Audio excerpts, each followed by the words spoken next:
One of the many benefits of real estate is its tax advantages, and one of the primary tax drivers is depreciation. We've talked about that in the past and how the use of depreciation can accelerate your cash flow and can help your real estate portfolio grow. Something that people don't always think about is a four-letter word called recapture. At least it's a four-letter word to me. I learned it a long time ago, and it can be a big surprise, and so I want to make sure that you understand how Recapture works, why it's there, and a little bit of how to mitigate it. So what Recapture is that when you use depreciation over a certain period of time, if and when you sell that property, the government wants back that depreciation benefit that they gave you over all those years, and they call that recapture. They're basically clawing back their benefit. But it's not all bad, and let me first explain how the recapture works. So in a previous example, we talked about buying a $300,000 single-family home. So in year one, we buy this home, and let's say 5 years later, it grows by about 3%, and you sell it for $350,000. Well, that's a $50,000 profit. You'll pay 20% capital gains, at least under today's tax code. Let's talk about the recapture. Your basis was $300,000. You depreciated $240,000 of that. And over 5 years, about $8,700 a year, that's about $44,000. So you have $44,000 of depreciation that the government wants back.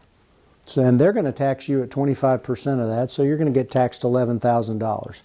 So your tax in this instance would be $10,000 for capital gains and another $11,000 for this, so you'd pay $21,000 in taxes on your $50,000 profit. Still, you're doing well.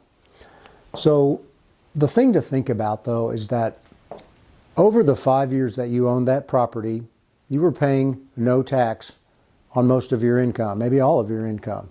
And now it's 5 years down the road. The effects of inflation have made your dollars cheaper.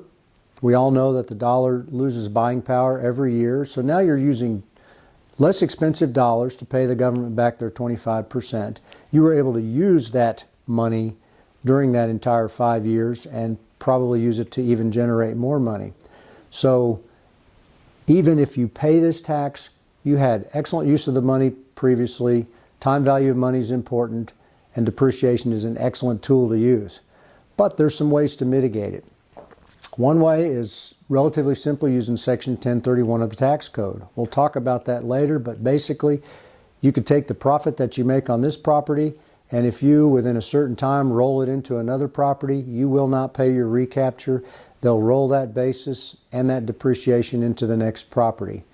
Currently, under the current tax code, which I don't know if it's going to last under the new administration, you can use bonus depreciation. You could simply take that profit, go buy another property that's large enough, and the bonus depreciation will cover all of your recapture for the year.